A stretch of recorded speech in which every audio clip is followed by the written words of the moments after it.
गुजरात के भरूच की medical college के सिविल अस्पताल के एमबीबीएस इंटर्न डॉक्टर्स ने स्टाइपेंड बढ़ाने की मांग को लेकर प्रशासन के खिलाफ मोर्चा खोल दिया है। भरूच के doctor Kiran C Patel medical college and research institute से जुड़े 150 से अधिक एमबीबीएस इंटर्न डॉक्टर्स ने स्टाइपेंड बढ़ाने की मांग को लेकर शांतिपूर्ण विरोध प्रदर्शन किया। इन इंटर्न डॉक्टर्स का कहना है कि वे इमरजेंसी सेवाओं, ओपीडी, वार्ड मैनेजमेंट समेत अस्पताल की कई अहम जिम्मेदारियां निभाते हैं। इसके बावजूद उन्हें हर महीने केवल 15,300 रुपए ही स्टाइपेंड मिलता है, जो बढ़ती महंगाई और काम के दबाव के हिसाब से पर्याप्त नहीं है। અમે બધા અહીંયા સિવિલના ઇન્ટર્ન્સ ભેગા થયા છીએ સ્ટ્રાઇક કરવા માટે। સ્ટ્રાઇક એ રિલેટેડ છે કે અમને અમારું સ્ટાઇપેન્ડ બહુ ઓછું મળી રહ્યું છે। ઇનિશિયલી વાત હતી 18,000ની, એના બદલે અમને 15,300 જ આપવામાં આવ્યું છે। જ્યારે આ વાત અમે રજૂઆત કરી હતી મેનેજમેન્ટને, તો એ લોકોએ અમને એવી ધમકી આપી દીધી કે તમને જે 500 રૂપિયા બી વધારે ઇન્ક્રીમેન્ટ મળ્યું છે એ અમે પાછું ખેંચી લેશું, પ્લસ તમારી પાસે એક્સ્ટ્રા ડ્યુટી કરાવશું અને તમને વધારે એક્સટેન્શન આપી દઈશું, જે તમારા સ્ટિપ્યુલેટેડ ટાઈમ કરતાં બી વધારે હશે। જે 1 વર્ષની ઇન્ટર્નશિપ છે એની ઉપર અમને એક્સટેન્શન આપી દેવાની વાત કરે છે। તો અમારી ડિમાન્ડ એમ છે કે જ્યાં સુધી 21,800 રૂપિયાનો અમને સ્ટાઇપેન્ડ નહીં મળે ત્યાં સુધી અમારી સ્ટ્રાઇક કન્ટિન્યુ રહેશે।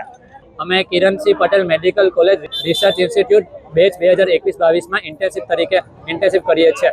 અમે જે ઇન્ટર્નશિપ શરૂ થવાની હતી એની પહેલાં મેમ જોડે મિટિંગ થયેલી હતી સ્ટાઇપન્ડના રિલેટેડ। તો સ્ટાઇપન્ડના રિલેટેડ અમને એમ કહેવામાં આવેલું હતું કે તમારું 23% જેટલું ઇન્ક્રીમેન્ટ થશે પહેલાં બેચના સ્ટાઇપન્ડના પ્રમાણે। હવે 2 મહિનાથી અમારું સ્ટાઇપન્ડ નહોતું આવ્યું ને 9 તારીખે જ્યારે અમારું સ્ટાઇપન્ડ આવ્યું ત્યારે અમને મહિનાના 15,300 જ આપ્યા સ્ટાઇપન્ડના, જે આગલા બેચના 14,800 હતો। એટલે મીન્સ અત્યારે લોકોએ 500 રૂપિયા જેટલું વધાર્યું, એટલે 3% જેટલું ઇન્ક્રીમેન્ટ કર્યું છે। રિમેનિંગ 20% ઇન્ક્રીમેન્ટ એ લોકોએ નથી કર્યું। એના રિલેટેડ અમે મેડમ જોડે 2 વાર મિટિંગમાં ગયા હતા। તો મિટિંગમાં ગયા તો અમારા જોડે એ વાત કરી કે તમારું ઇન્ક્રીમેન્ટ હવે નહીં થાય, હમકા 500 રૂપિયા તો વધ્યા, એના સામે હમકા 14,800થી ઘટાડવાના હતા। એ રિલેટેડ અમને જવાબ મળ્યો, છતાં આજે અમે લેટર આપ્યો છે ઇન્ક્રીમેન્ટ વધારવા માટે। તો એ સામે મેનેજમેન્ટનો હજુ તો અમને કોઈ રિપ્લાય નથી આવેલો। એના માટે અમે સ્ટુડન્ટ બધા સ્ટ્રાઇક ઉપર બેઠા છે। અમારે VNSU યુનિવર્સિટીમાં જેટલી પણ કોલેજ આવે છે એમનું સ્ટાઇપન્ડ 21,800 જેટલું સ્ટાઇપન્ડ છે ને અમારું 15,300 છે।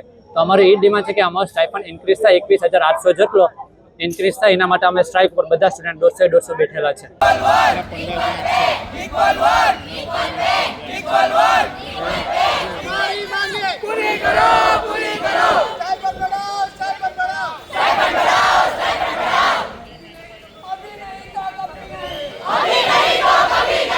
આજે જે અમારા ત્યાંના ઇન્ટર્ન્સ ડૉક્ટર્સ જે સ્ટ્રાઇક પર ઉતરેલા છે સ્ટાઇપન્ડ વધારવાના મુદ્દે, એ બાબતે મારે ખાલી એટલો જ ખુલાસો કરવો છે કે આ વિદ્યાર્થીઓની એપ્લિકેશન અમને 11 તારીખે મળી હતી, 11મી મે, અને એ લોકોની ઇન્ટર્નશિપ ચાલુ થઈ છે 18 મેથી। અને એમનું એક એવું હતું, એ લોકોની એક એપ્લિકેશન એવી હતી કે અમને સ્ટાઇપન્ડમાં વધારો કરી આપો। ગયા વર્ષે જે પહેલી બેચ હતી અમારી એનું સ્ટાઇપન્ડ હતું 14,800 રૂપિયા। અને આ લોકોએ મને એપ્લિકેશન આપી, એના પછી અમારી મેનેજમેન્ટ સાથેની મિટિંગ થઈ।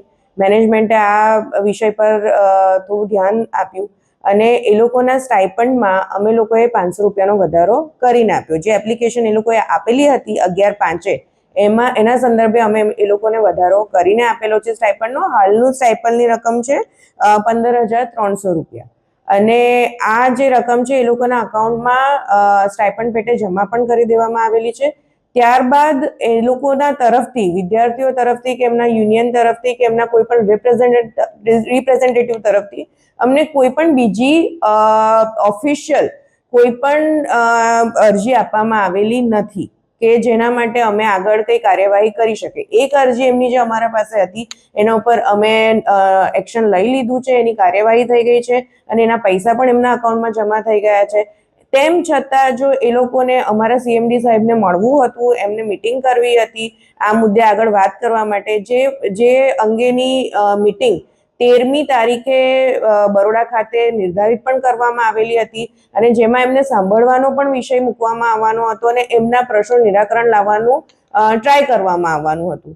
પણ આજે જે આ લોકો ધરણા પર બેઠા છે એ અંગે અમારા પાસે આના પહેલા કોઈ જાણકારી નહોતી. એમને જે અમને એપ્લિકેશન આપી હતી એ અંગે અમે નિર્ણય લઈ લીધો હતો, એમના હિતમાં લીધો હતો અને એમનું વળતર પણ એમને ચૂકવી દેવામાં આવેલું છે. ત્યારબાદ એમની કોઈ એપ્લિકેશન અમારા પાસે આવેલી નથી.